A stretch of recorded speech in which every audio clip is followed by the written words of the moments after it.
Magandang araw mga kaibigan. Pag-usapan natin yung naka-schedule ngayong araw na Alyansa Rally ng PBBM senatorial slate sa Jensan. Announce yan in advance. Parang hindi na natuloy. I-shout out ko muna ang isa kong subscriber sa Bataan, si Madam Mila San Pedro. Binanggit sa akin ng aking pamangkin.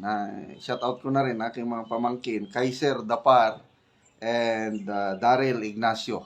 So, nalaman ko. Salamat kapatid Mila sa inyong panunod sa ating mga vlogs. And Kaiser and Daryl, kumusta kayo? Okay, dito 4 days ago binalita balita PBBM to visit Mindanao again to campaign for Alyansa senatorial candidates. This was 4 days ago. President Ferdinand Bongbong Marcos Jr. is set to visit Bangsamoro Autonomous Region in Muslim Mindanao on Wednesday, April 2, 2025. The President will then join his senatorial slate for a campaign rally of Alyansa para sa Bagong Pilipinas on April 5 in General Santos City, followed by a sortie in Kidapawan City on April 6. Marcos will also attend the groundbreaking ceremony of an infrastructure project in Coronadal City, South Cotabato, the stronghold of his close ally, Governor Rinaldo Tamayo.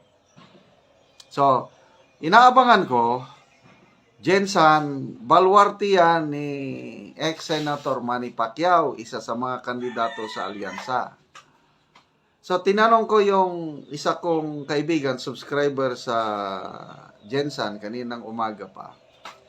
Sabi ko, matutuloy ba ang alyansa rally sa Jensan ngayon?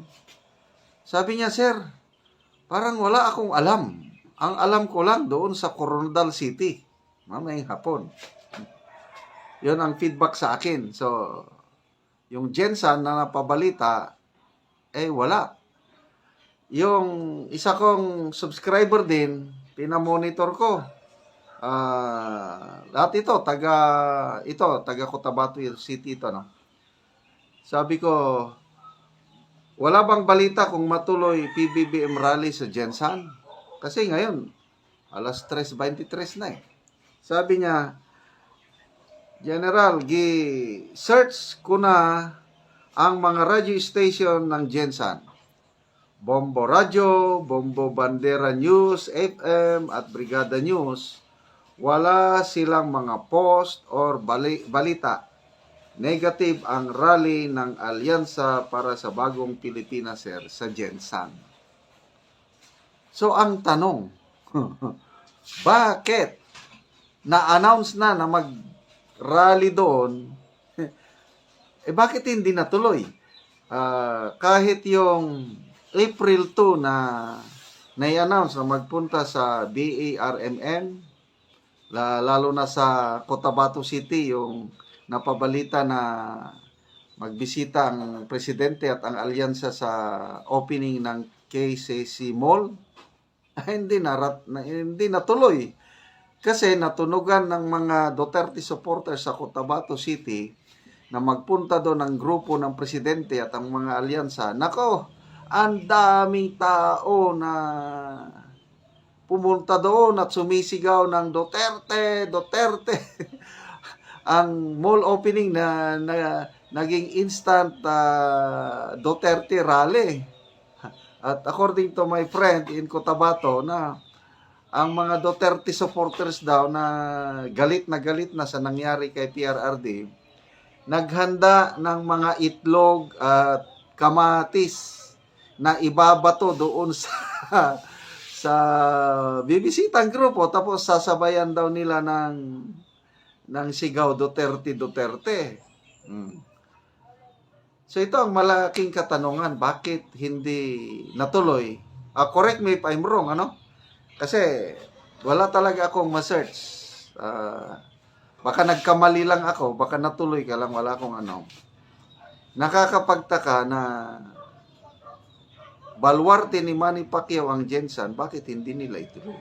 Tinanong ko rin yung kaibigan ko sa Jensan, marami ba kayong Duterte supporters sa Jensan? Ang sagot niya, halos kami lahat dito, sir. Mga maka-Duterte. Kaya lang, malakas pa rin si Manny Pacquiao dahil namimigay ng blank. Hindi ko na lang banggitin. Namimigay daw eh. Kung ano yung binibigay, bahala na kayo. Basta, malakas daw si Manny Pacquiao sa Jensan dahil sa kanyang ibinibigay.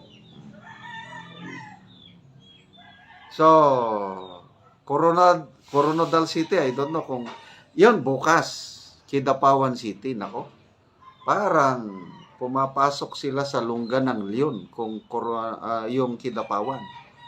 Ang mayor sa Kidapawan, diehard Duterte supporter, si Mayor Pau Evangelista. Yung birthday ni PRRD noong March 28, napakadaming tao na nag-attend sa birthday celebration ni PRRD sa Kidapawan. Nakita ko yung post ni ex-secretary Manny Piñol, Kidapawan, ang dami. Sabi ni Manny Piñol, iyon na daw ang pinakamalaking rally, political gathering na naganap sa Kidapawan City ever since. Tapos, pupunta pa sila dyan. Nako, mas mabuti pa ang Jensan dahil baka marami pa ang ni Manny Pacquiao doon. Kaya lang, ang tao ngayon is wais na eh. Bigyan mo ng ayuda, tatanggapin. Bakit? Alam naman ng tao na ang ayuda na yan, pera ng taong bayan. Kaya lang hindi ibig sabihin na kung binigyan mo ng ayuda ang tao ngayon, boboto ka niya na. Iba na ang panahon, wais na ang tao ngayon, well-informed na dahil sa social media. So hindi sila makasigurado na yung binibigyan ng ayuda, iboboto sila. So ano ngayon? Tanong ng taong bayan, bakit kinansel ang Alyansa Rally sa Jensan? Mindanao, tignan natin saan sila pupunta. Kahit saan sulok sa Mindanao, sila magpunta. Makakatikim sila ng Duterte. At kung masyerte sila, may pakapin o may bonus na itlog at kamatis. Okay, mga kaibigan, salamat sa inyong pagsubaybay sa ating channel.